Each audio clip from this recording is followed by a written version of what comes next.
It's been said before that wrestling is an upper body industry. Well, if that's true, then few people should have been bigger stars than Rick Rude.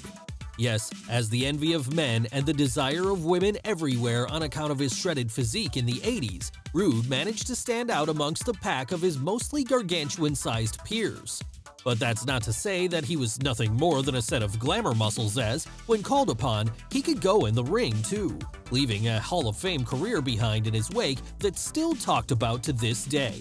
So, how did it all happen? Well, join us today as we take a deep dive into his entire career journey in Ravishing, the Rick Rude story. Richard Irwin Rude was born in St. Peter, Minnesota on December 7, 1958 to parents Richard Sr. and Sally. And while growing up there, the youngster would attend Robbinsdale High School, where he found himself becoming classmates to a number of other future wrestling stars such as Tom Zink, Nikita Koloff, Barry Darsow, and Curt Hennig. In fact, Curt and Richard would become such close friends during their time studying together that their bond would last throughout their adult years too, as they both got ready to enter the squared circle. But for Richard, this wouldn't happen right away, as he would first move on to Anoka Ramsey Community College, where he would receive a degree in physical education. Around this time too, he would marry his partner Cheryl Holler, and after that, he would pick up work as both a bouncer and an arm wrestler for a while, using the money he earned here to help keep himself and his new bride afloat. Still, despite the fact that he was at one point able to finish 6th in the Arm Wrestling World Championships, there just wasn't a lot of money to be made from these endeavors. So it was lucky then that around this time, Rude would be introduced to the world of pro wrestling, as he began training under the legendary Eddie Sharkey, the same man responsible for showing the ropes to the likes of Bob Backlund, the Road Warriors, and later Sean Waltman. And so, come 1982, after this training was done, the rookie would start working around the local circuit, initially going by the name of Ricky Rude as he acted as a white meat babyface, taking on the likes of Joe Stalouk in Mid-Atlantic Championship Wrestling. But while he was doing this, he would also make trips north of the border too, when he started appearing at Vancouver's NWA All-Star Wrestling territory for a while. Meanwhile, back stateside, the Minnesota boy would show up at both Georgia Championship Wrestling and the Memphis-based Continental Wrestling Association, picking up wins in both of these as he began morphing into Ravishing Rick Rude, a cocky and vain heel who saw himself as the object of affection for women everywhere. But to be fair, women did love him, as his six-pack abs and Tom Selleck mustache quickly became a hit with the female fan base. And of course, this led to much hatred from the male fans, many of whom would now tune in weekly in the hopes of seeing him get pummeled while he took on the likes of Jerry the King Lawler and King Kong Bundy, all while being managed to the ring by the mouth of the South himself, Jimmy Hart. Such a hit was the gimmick, in fact, that before long, Rude was taking it to other companies such as World Class Championship Wrestling and Jim Crockett Promotions, the latter of whom would book him and a series of partners in a number of popular matches against the Road Warriors. Then in December of 1984, the next big step would come in the Minnesotan's career when he made his debut with Championship Wrestling from Florida, now being managed by Percy Pringle, someone who is better known to modern fans as Paul Bearer. And there, Rick would win gold for the first time in his career when, in January of the following year, he defeated Pez Whatley to become the NWA Florida Southern Heavyweight Champion, with him holding on to the belt for the next 3 months after this. Hell, even when he did lose it to Brian Blair on April 10th, he'd win it back again just 3 months later, pinning Mike Graham to start his second run on top. And if that wasn't enough, around this time, he'd also become a double champion when, along with his partner Jesse Barr, he'd win the NWA Florida United States Tag Team titles too. Maybe that was why, feeling like he'd achieved all he could in the Sunshine State, Rick would move over to Texas in October of 1985 when he joined up full-time with World Class Championship Wrestling, bringing Percy Pringle along with him for the ride while he was at it. And there, he would immediately enter into a feud with the promotion's top babyfaces, Kerry Von Erich and Chris Adams, having a series of impressive matches with each. Come November 4th of that year, in fact, this hard work would be rewarded when he became the NWA American Heavyweight Champion. What no one realized at the time, however, was that by February of the following year, WCCW would withdraw from the National Wrestling Alliance and change their name to the World Class Wrestling Association, with this meaning that the NWA American Championship, then being held by Rude, would be renamed the WCWA World Heavyweight Championship soon thereafter, technically making him the inaugural holder of that belt. But that reign wouldn't last for long as it happened as, come July of 1986, the heel champ would fall to Chris Adams. So from there, he tried to recover by firing Pringle and forming a short-lived tag team with the Dingo Warrior, the future Ultimate Warrior of WWE fame. Ultimately, though, this team would implode as, once it did, Rick would venture back out east when he made his full-time return to Jim Crockett Promotions in September, there joining forces with Manny Fernandez and his manager Paul Jones as they continued their ongoing war with Wahoo McDaniel. Even after this feud was done, though, the two heels would remain aligned, calling themselves the Awesome Twosome and going on to win the NWA World Tag Team titles from the Rock and Roll Express in December of that year. After that, the feud between the two teams would continue into the next year, lasting all the way up until April of 1987, at which point Rude would leave the promotion altogether.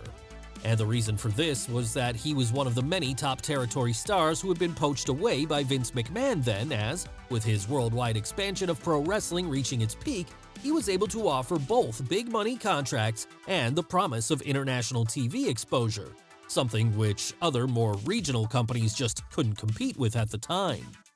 That was how, on July 15th of that year, Rick would make his debut on a Superstars of Wrestling taping, there being introduced as the newest member of the Heenan family. And quickly looking to make an impact, he would enter into a feud with Mr. Wonderful Paul Orndorff, himself a former member of the Heenan family now turned babyface, as the two waged war over the following weeks and months.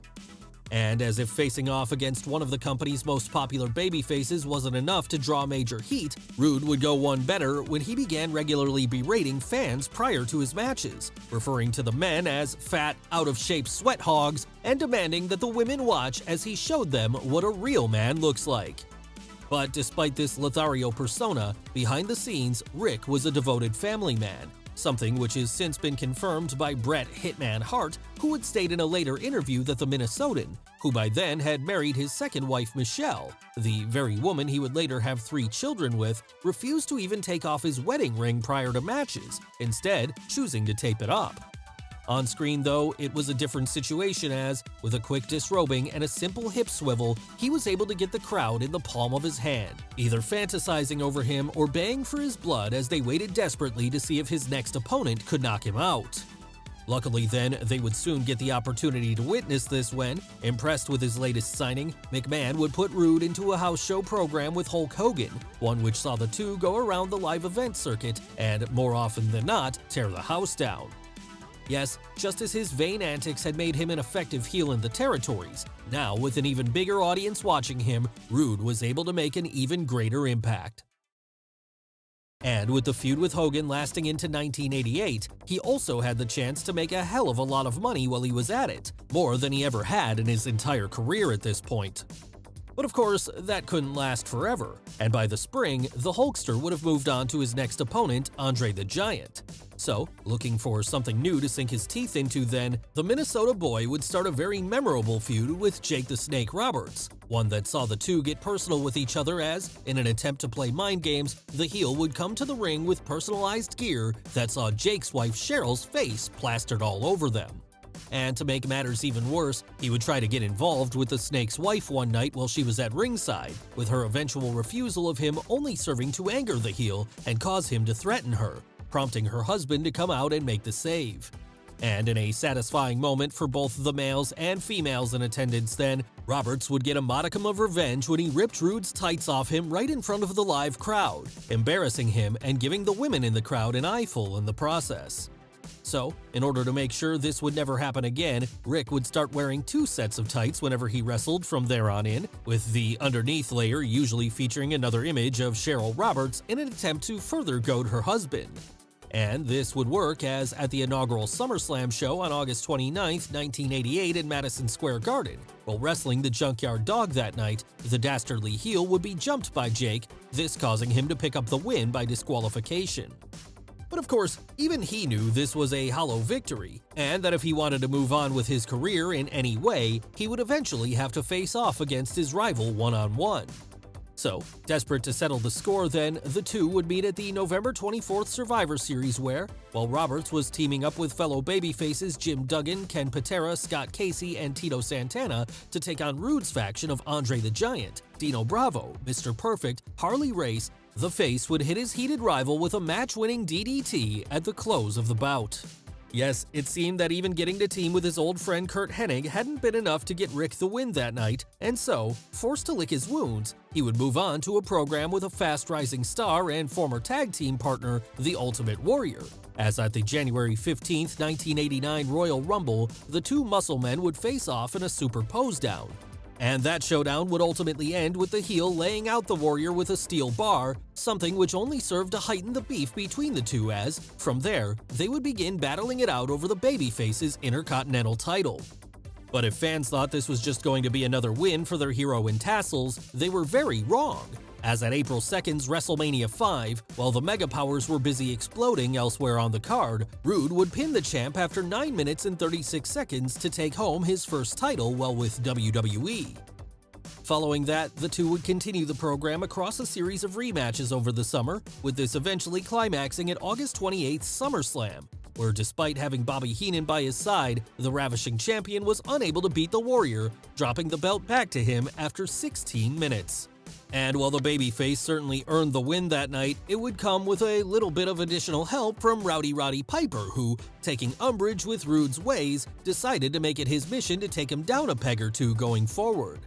This then would see the two branch off into a feud of their own over the remainder of the year, something which eventually led to them captaining opposing teams at the November 23rd Survivor Series as, during that match, each would get counted out during a brawl to the back. After this was done, Rick would next make a brief stopover battling it out with Superfly Jimmy Snuka at WrestleMania 6, all before returning his attention towards the Ultimate Warrior, who by now had become the WWE World Champion. And as his first challenger then, the Minnesota boy would have the difficult task of making the Warrior look good in the ring as they fought it out over the belt for the next few months. So it was lucky for the new champ that, despite his incredibly limited ability in the ring, his challenger was able to carry him across the house show circuit, taking bump after bump for him and allowing him to emphasize his superhuman charisma in the process. And all of this, of course, would climax at August 27th, 1990's SummerSlam where, in a steel cage match, the champion was able to retain once and for all. Still, even if he hadn't been able to win the WWE title that night, you would have thought that Rude's spot on the card would have been secure going forward given the performances he'd been able to put on. That was why it came as a surprise to some then that, later that year, he would leave the company altogether, with a story going around at the time that Vince McMahon had felt the heel wasn't muscular enough and so demanded he take more steroids if he wanted to keep his job, a ridiculous request considering the physical condition he was already in. And if true, obviously Rick disagreed with this, something which would end up working out quite well for him as it turned out because, just a couple of years later, the steroid trial would hit WWE and change their landscape forever. For now though, no longer working for the New York company, he would start working as a freelancer, appearing for lingering territory promotions such as the Tri-State Wrestling Alliance and International World Class Championship Wrestling, all while doing a tour of Japan while he was at it, showing up in All Japan Pro Wrestling to take on the likes of Isamu Teranishi and Akira Tao. Come the end of 1991, however, he would once again find himself working stateside, as it was then that he would sign up with World Championship Wrestling, WWE's chief competition at the time. And there, he would quickly make an impact by becoming the leader of Paul Heyman's Dangerous Alliance, a group which also included Arn Anderson, Bobby Eaton, Larry Zbyszko, Medusa, and one stunning Steve Austin. But the former Intercontinental Champion was far more than just a mentor to up-and-comers like Austin at this time, as he would also make waves of his own, something he did by becoming the United States Heavyweight Champion after beating Sting on November 19th of that year. And after that, he would have a series of great defenses against Ricky Steamboat, cementing himself as one of the best performers in the company in the process. By 1992, though, both Rude and Medusa would leave the Dangerous Alliance, with this allowing the former to focus entirely on his singles career as he would next get involved in a world title feud with Ron Simmons, one which saw him put the young champion over strong and make him look like a superstar as a result. And this looked to be the start of a career-best run for the Minnesotan. Sadly though, this would end up being cut short when he suffered a broken neck during a botched spot in a match that December, with the injury putting him out of action for the next 4 months and forcing him to vacate the US belt he'd been holding onto for over a year at that point. When he did return in April of 1993, he would immediately try to win back the United States title, then being held by Dustin Rhodes. But with the injury having permanently changed him, he was unable to do so. So needing something else to go for then, he would now set his sights on winning the NWA World Heavyweight Championship from Ric Flair. And when the two finally met in the ring at September's Fall Brawl, not only would Rude be able to take the champion to the limit, he'd actually be able to beat him, becoming a world champion in a major promotion for the first time in his career. But the belt he ended up holding wouldn't be the NWA World title as it happened because, prior to the match, WCW had withdrawn from the National Wrestling Alliance, with this forcing them to create their own world title instead, one they would call the WCW International Heavyweight World Championship. So defending this new belt as far and wide as Japan then, Rude would try his best to establish the company's new top prize, holding it all the way until May of the following year, at which time he would be forced to vacate after a pretty bad injury picked up during a botched suicide dive would force him to retire from in-ring competition altogether. Yes, just as quickly as that, his wrestling career was over, or so it seemed at least, because in truth, after collecting on his Lloyds of London insurance policy, Rick would start appearing for Paul Heyman's Extreme Championship Wrestling in 1997, there acting as a foil to the franchise Shane Douglas and, at one point, even making a one-off return to the ring when he teamed with Tommy Dreamer and the Sandman to take on Jerry the King Lawler, Rob Van Dam, and Sabu in a 6-man tag at July 19th's Heatwave pay-per-view. And with this giving him the bug for the sport all over again, he would make a return to WWE not long after this, becoming a founding member of D-Generation X as he acted as the insurance policy for Shawn Michaels, Triple H, and Chyna. That run, though, would ultimately prove to be short-lived as well, as when the Montreal Screwjob went down at that November Survivor Series, Rude, who had been a longtime friend of the Hart family, would quit the company in disgust, from there jumping right back over to WCW. And in a strange trivia note, as that week's episode of Raw had been pre-taped, both Rick and then WCW boss Eric Bischoff were able to work it out so that when he appeared on the November 17th episode of Nitro, it would be at the exact same time as over on Raw, he was showing up on screen too, exposing WWE's show to fans as not being live and making him the only man to appear on both in the same night. After this, he would become the newest member of the NWO, there finally getting a chance to share regular screen time with his old friend Curt Hennig as he began acting as his manager, something which gave him the added distinction of being the first man to be a member of both DX and their WCW Click counterpart. Yes, even if he wasn't able to return to competition, the former WCW champion could still serve an important role on the show as an enforcer, especially given his status as a top WWE star of the past, something which Bischoff was keen to bring in as much of as possible. And during this period, as the NWO was going through a civil war, Rude and Hennig would switch sides between the Wolfpack and Hollywood factions depending on which was better for them that particular week, showing loyalty only to themselves in true heel fashion. By late 1998, however, both would have been taken off of TV as a result of piling injuries, with Rick at this point having what, at the time, appeared to be a serious health scare, but thankfully ended up just being a false alarm. But even with his health okay, when Hennig returned to WCW in early 1999, Rude would not be with him. Instead, he would run out his contract and leave the company altogether in April, his frustration with their by then erratic management style reaching a boil and forcing his hand. And sadly, that would end up being his last wrestling appearance, as on April 20th of that year, he would be found dead by his wife at their Georgia home, suffering a fatal heart attack at the incredibly young age of 40. Yes, like so many of his era, the rigors of the wrestling lifestyle had put him in an early grave. But it wasn't enough to kill his legacy. No, that would remain as strong as ever, as by March of 2017, he would be inducted into the WWE Hall of Fame by his old friend and opponent Ricky Steamboat, with his wife and children able to be there to accept the honor on his behalf. So even if he was taken before his time, there was a silver lining for his family in the end, and they can remain safe in the knowledge then that Rick Rude will continue to be remembered as one of the biggest legends of his time. Someone who could turn himself into a star with ease, but who also wasn't above making others look the same at his expense when the time was right. But then, what else would you expect from someone who was so simply ravishing all the time? Well guys, what did you think of the video? Let us know in the comments below. Don't forget to smash the like button, subscribe to the channel, as well as follow Wrestle with Andy on Instagram and Twitter. Thanks for watching, and we'll see you next time.